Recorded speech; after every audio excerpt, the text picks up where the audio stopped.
Halo semuanya, perkenalkan kami dari kelompok 1 mata kuliah Teori Belajar dan Pembelajaran.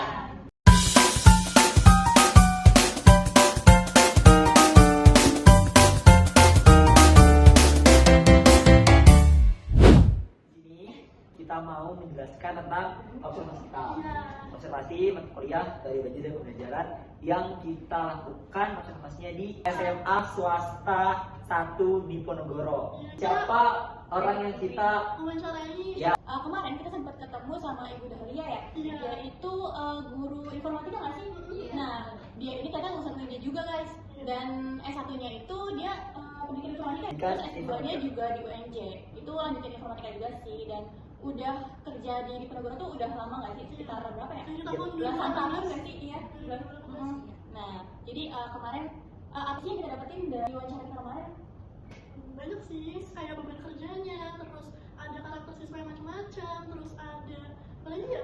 Gimana guys? Metode belajar dan lain sih. Karena kan di kondisi di Dipo juga kan yang kita lihat kemarin kan pas observasi kan guru-gurunya gen milenial, gen X dan gen Z. Jadi kita juga tektokannya dan apa ya? Adaptasinya sama guru-guru di sana juga cepat, dan itu mungkin yang siswa-siswa di sana rasakan juga mungkin bondingnya bakal lebih cepat gitu sama guru-gurunya. Karena kaget banget gue kemarin tiba-tiba Bu Dahlia sama temennya guru juga say di tangga gitu kan, Besti ya kan, Besti gitu kan. Itu maksud gue itu belum pernah guru-guru lakukan di sekolah negeri ya kan, apa bertindak atau berlaku atau berucap itu tuh kadang-kadang kan masih belum lumrah kan di sekolah negeri. Makanya ini kita juga baru banget, sedangkan kita berapa dari SMA negeri semua, kayak sekolah negeri, dan otomatis kita pas masuk ke sana tuh kayak wow, kayak beda aja gitu loh. Emang culture-nya tuh emang beda aja, jadi kayak pas kita lihat teman kayak agak ya kita adaptasi lagi, dan ini mungkin kita langsung masuk ke pembahasan diskusi kita hasil observasi kemarin. Ada apa?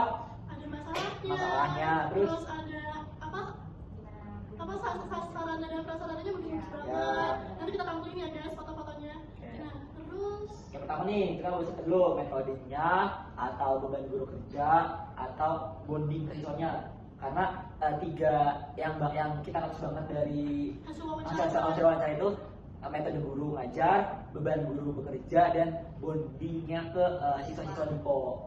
Yang paling ke highlight sih itu beban kerjanya ya, karena Bu Dahlia sendiri pun dia ngajar kelas berapa sih? 10, 11, 12 gitu kan. Itu 8 kelas kan? Iya, dari banget setiap kelasnya itu ada 8 rantel gitu lah ya. Jadi kan dikali 3 berapa tuh? 24 kelas, dan yang ngajar itu cuma Bu Dahlia, satunya guru informatika di SMA itu sama Dipo itu. Jadi ya memang beban kerjanya itu bisa dibilang lebih gitu ya, lebih daripada guru-guru lain. Terus Bu Dahlia juga katanya jadi ini apa? Operator sekolah. Dan membantu bagian kurikulum. Jadinya kalau bisa dibayangkan juga berat banget sih kalau jadi Bu Dahlia, karena mereka beban kerja yang di make sure harus banyak, sedangkan guru informatika di sana tuh masih kurang. Jadinya banyak banget juga tapi beban kerjanya. Tapi yang perlu kita highlight juga self assessment dari Bu Dahlia tuh tinggi banget, gimana dia manajerial kelasnya itu, bahkan seluruh kelasnya tuh kelihatan banget dia punya manajerial yang baik dalam mengatur, terus juga bondingnya dapat dan lain. Mungkin kita masuk ke metode dia ngajar dulu nih. Selain dia pegang beban kerja yang banyak tadi, mungkin dari dia, Alfi, Naila, Wianda, dan aku sendiri mungkin nanti bakal ngejelasin dari versi masing-masing gimana caranya Bu Dahlia ini ngajar, manajemen kelas dia, bagaimana dia dan lain-lain. Itulah Bu Dahlia sih ini ya sesuai sama teori behavioristik ya kan. Dia kan teori belajar itu dimana kalau misalnya kan kebanyakan siswanya itu suka main Roblox ya kan. Terus akhirnya gimana Bu Dahlia tuh mikir gimana caranya biar anak-anaknya tuh tetap konsisten dalam belajarnya kan. Akhirnya dia kayak bolehin siswanya bermain Roblox asalkan mereka tuh sudah selesai di tugasnya gitu kan. Itu termasuk teori behavioristik sih. Karena Bu Dahlia ini kan mengajar informatika ya, pastinya itu di lab dong ya. Dan di lab itu banyak komputer, jadi ya mereka terpancing lah main Roblox gitu. Mungkin selain itu kan di kelas nih ada pembagian kelompok kan pastinya. Nah, Bu Dahlia itu enggak yang mencerahkan pembagian kelompoknya tuh murid-muridnya itu. Jadi Bu Dahlia yang menentukan. Jadi semua murid itu dicampur, nggak yang ada pintar-pintar aja, yang cukup pintar-pintar aja, dan yang kurang aja gitu. Jadi beliau mencampurkan semuanya. Ada yang di satu kelompok ini pasti ada yang pintar, cukup pintar, dan sehingga tuh si temennya itu bisa membantu si teman yang bertingkat ini dalam mengerjakan tugasnya. Berarti ada dia juga nggak mau, saya beban kerjanya dibantu juga misalnya teman-teman yang pinter atau yang sudah mengerti dengan teori informatika diminta tolong sama Budalia untuk membantu teman-temannya, tetap didampingi orang yang pinter ini untuk support ke teman-teman yang kurang. Ya, nanti ada di aware lagi lah sama anak yang pintar sama yang pintar. Oke, cakep. Kita Apa ya masalahnya? masalah itu Pik, yang kemarin itu Budalia juga menjelasin kalau misalnya selain dari masalah ini sama masalah kayak tadi Roblox sama argumen kelompok, dari Budalia juga kan pakai metode tes dulu tuh. Oh iya, metode tes. Jadi itu Banyak sih. sebelum memulai semester, guru informatika itu kayak Budalia itu sendiri menggunakan tes apa sih?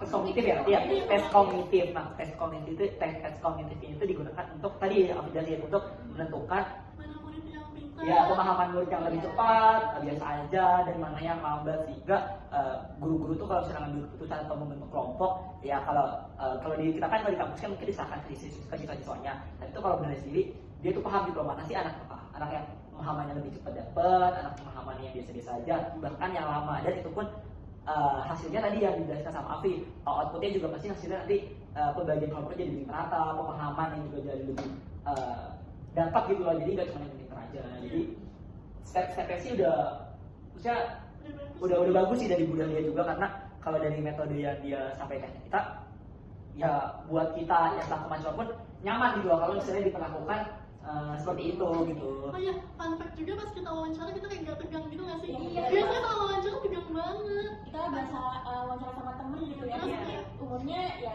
Nggak jauh jauh amat ya. gitu lah, jadi masih gampang lah tekannya gitu. Dan itu yang perlu digarisbawahi di sini tuh, Budalia itu dalam metode mengajar nggak egois ya, Iya. nggak egois dalam dia dia nggak saklek banget harus kayak begini. Dia nggak mau anak-anak tuh nggak ekspor. Dia tuh pengennya kalau kan kayak di teori belajar kan dia namanya metode ceramah. Semester kemarin tuh wawancara, kalau misalkan guru-guru sekarang atau guru-guru di Dipo, biasanya dia pakai studi kasus dulu belajarnya, cari studi kasus. Terus pas udah tahu nih studi kasus buat pelajarannya, baru deh sama gurunya dikasih tahu pemahaman lebih lanjutnya. Berarti kalau dia diruntutin tuh dari misalnya tadi gua menjelaskan tadi guru tuh di Dipo udah nggak pakai sistem ceramah kan. Jadi tadi kalau misalnya murid yang pintar dari dulu dikasih awareness seperti ini. Kalau misalnya bingung pun ditanyakan, saya di mention lagi sama Budalia.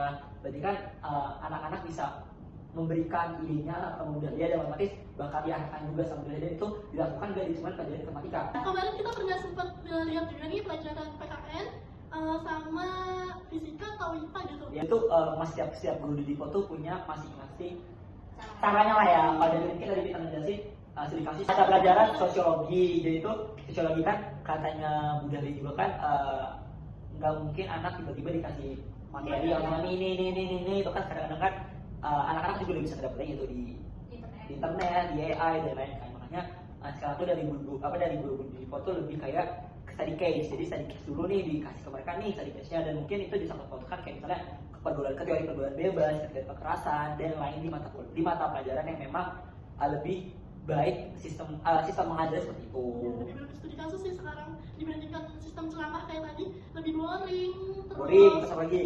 Pemahamannya kurang masuk biasanya sama muridnya. Berarti kan lebih baik sekarang tuh berarti metode pengajarnya harus ya benar student centris ya kan, ya semua dari siswa-siswanya, tapi itu guru jadi fasilitator. Guru menjadi fasilitator untuk mendampingi dan mengarahkan siswanya. Tapi yang bergaris bawahi juga dari kemarin survei dan lain, guru tuh sekarang walaupun menjadi fasilitator, siswa-siswanya tuh harus menjadi fokus. Gimana caranya guru tuh punya teknik mengajar yang fokus, walaupun cuma jadi fasilitator, at least semua mata dari siswa-siswanya tuh tertuju ke si guru ini nih. Biar apa? Biar nanti kalau misalnya punya arahan, biar apa langsung diterima dan diserap sama anak-anaknya kan. Oke, mungkin kita langsung masuk ke ini kali ya, solusi. Tadi kita udah bahas masalah terus kan, mungkin solusinya. Dari aku dulu kali ya, kita kan Boleh. tadi bahas ini yang pertama itu beban kerja ya. Mungkin solusi yang bisa ditawarkan itu ya menambah sumber daya manusia sih pastinya ya, karena di Dipo sendiri kan guru informatika cuma satu dan bebannya itu sangat banyak ya kan. Mungkin bisa nih menambah guru informatika lain gitu ya, yang khusus untuk kelas 10, kelas 11, kelas 12 gitu. Jadi ya rata lah dari beban kerjaan itu sendiri gitu. Kalau dari gua itu solusinya selain nambah guru mungkin dari mulai yang lainnya gue menerapkan ke cuma informatika. Yang gue lihat sih dari sekolah Dipo kan dia kan ada cabangnya kan, ada enggak instansinya dari mulai SMP, SMA dan SMK, dan otomatis guru yang muda pun otomatis harus lebih aware lagi sih sama anak-anak yang lagi kan swasta. Iya dong, otomatis dengan lo menyebutkan swasta otomatis seharusnya kualitas guru, kualitas fasilitas dan lain-lain itu di atas sekolah negeri, dan jadinya kalau memang gurunya nggak aware sama muridnya, karena kan objek terbesar keuangannya kan dari siswa-siswanya, dan otomatis kan nggak mungkin gurunya menelantarkan siswa-siswanya. Otomatis guru tuh harus punya kayak gimana sih caranya biar murid ini paham, murid ini nyaman di kelas, dan murid ini ngerti gitu sama pelajaran yang kita ajari ke mereka. Karena dari visi misi Dipo pun kelihatan pinter boleh, tapi harus karakternya lebih penting. ya karakter lebih penting. Jadinya kembali ke situ, jadinya harus kayak gurunya harus punya peran yang penting gitu dalam setiap pertemuan di minggu setiap minggunya. Jadi tuh gak cuma masuk ke kelas dan mungkin harus kayak ngerti lah apa yang dimau siswa gitu. Iya sih, bener-bener. Guru juga harus punya kompetensi yang tinggi nggak sih? Ya. Karena kan ya dia tuh harus pede kalau dia tuh bisa untuk memimpin kelasnya itu. Tadi yang pusat perhatian itu Ya. harus tuju pada guru itu Ya. gitu. Oke, karena udah lama juga ya, mungkin kita masuk kesimpulannya dulu aja nggak sih? Mulai dari Adita dulu. Kalau dari gue sendiri, gue mau menyoroti ke bagian apa ya, gurunya sih. Guru tuh yang tadi gue bilang harus mempunyai sertifikasi yang tinggi dengan cara misalnya kalian baca buku, kalian lebih kayak melihat kayak misalnya oh siswa yang lagi dibutuhkan tuh seperti ini, siswa yang dibutuhkan tuh seperti ini. Jadi kayak lebih peka lagi lah dengan kehadiran menurut sekitar. Kalau dari gue nih, kesimpulannya kalau belajar dari Dipo ya, kan masih banyak ya sekolah-sekolah lain, walaupun dia prodi atau belajar selama kuliah itu pelajaran IPS, ternyata pas ngajar pelajaran PKN, Iya. itu kan nggak selinier ya. Jadi banyak juga pemahaman-pemahaman baru dari gurunya. Nah ternyata di Dipo ini, guru-guru itu berdasarkan dari prodinya masing-masing, kayak fokus ke prodinya masing-masing, terus juga selinier kayak Budaya belajar tentang informatika karena dia belajar S1, S2-nya di UNJ Pendidikan Informatika. Jadi di Dipo itu kayak gak ada istilah guru nangkap gitu lah ya. Ya itu sih yang kita sorry dari Dipo. Kalau dari metodenya sih yang diterapkan oleh guru budaya ini sudah oke ya, sudah sudah apa namanya, sudah sudah menerapkan behavioristiknya dengan baik, juga kognitistiknya seperti itu. Mungkin kalau dari aku itu menyoroti di bagaimana cara beliau membonding anak-anaknya buat dekat gitu kan, biar nyaman sama dia. Nah itu mungkin bisa diterapkan juga di sekolah lain, bagaimana sih tekniknya ini bisa dipelajari juga gitu. Oke, kalau dari aku sih ini ya, tahapan dari memulai sampai mengakhiri pelajaran itu kan dari awal sampai akhir tuh Bu Dahlia pasti selalu menemani murid-muridnya gitu, tanpa meninggalkannya dari mulai pembukaan sampai pembentukan grup belajar dan sampai kesimpulan terakhir gitu.